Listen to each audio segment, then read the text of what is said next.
All right, let's take a look at this problem number one. They want us to solve this equation. With this trigonometric equation, we know there's infinitely many solutions, and of those infinitely many solutions, they only want us to give the ones that are between 0 and 2 pi. So with this 3x, the 3 affects the period. In a bizarre way, it's going to be a horizontal shrink. So normally on 0 to 2 pi, I would expect 2 solutions, but because of this shrink, I'm expecting 6 solutions when we go to solve this. So let's get the sign by itself.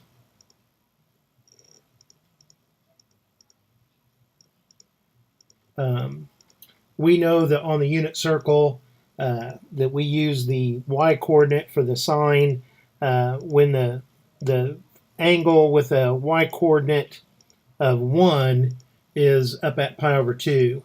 So this angle 3x is equal to pi over 2, or one of its coterminal angles. And to describe all of those coterminal angles, we just add a complete revolution. So let's solve this for x. Divide every term by 3, or multiply by 1/3.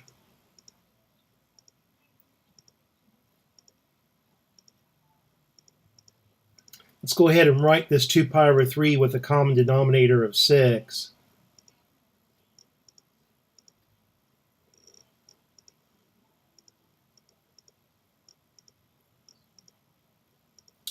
And this 0 to 2 pi, I'm going to write it with a denominator of 6 so that I can easily compare.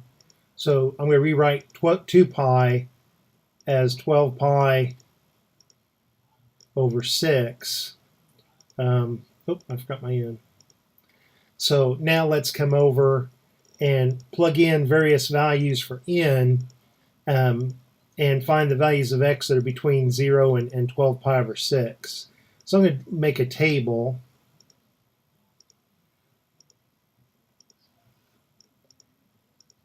And if n were a negative number, because see, n represents integers, if I allow that to be -1, well, I'm going to be less than 0, so I don't want to do that. So I'm going to start at 0. When n is 0, pi over 6 is a solution to this equation. When n is 1, we add these together and get 5 pi over 6. And that 5 pi over 6 is between 0 and 12 pi over 6, so it stays in our solution. If n is 2, 4 times 2 is 8, plus 1 is 9, and 9 is still smaller than 12. So if I let n be 3, well, 4 times 3 is 12, and that's 13, and that's going to be too big. So although this is a solution to the equation, it's not in the range that it doesn't fit the domain that they wanted to be between 0 and 2 pi. So let's come back and reduce our fraction.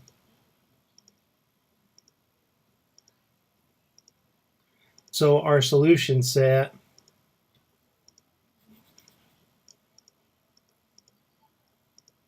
is pi over 6, 5 pi over 6, and 3 pi over 2. Let's just check one of these on the calculator, or check all of them really if you want, but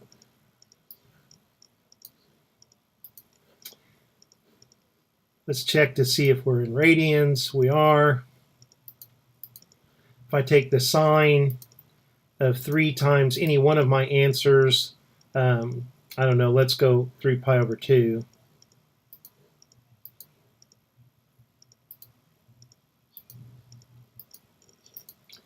And then I subtract 1, I should get 0. And I do. So let's bring up our last entry here. And instead of 3 pi over 2, let's put in 5 pi over 6. and we should still get 0, and we do. And let's put in our pi over 6. So all of them, everything checks. So this is our solutions. Like I say, there's infinitely many solutions, but we were only looking for the ones that were between 0 and 2 pi. Now, at the beginning of the video, remember when I said I thought that we would expect 6 solutions? Well, because this is equal to 1, and because it's pi over 2 here, we were on an axis. We weren't in a quadrant. So because we were on an axis, I misjudged and wouldn't expect 6 solutions, but the 3 solutions that we just found. All right, well, I hope that helps, and I'll talk to you later. Bye.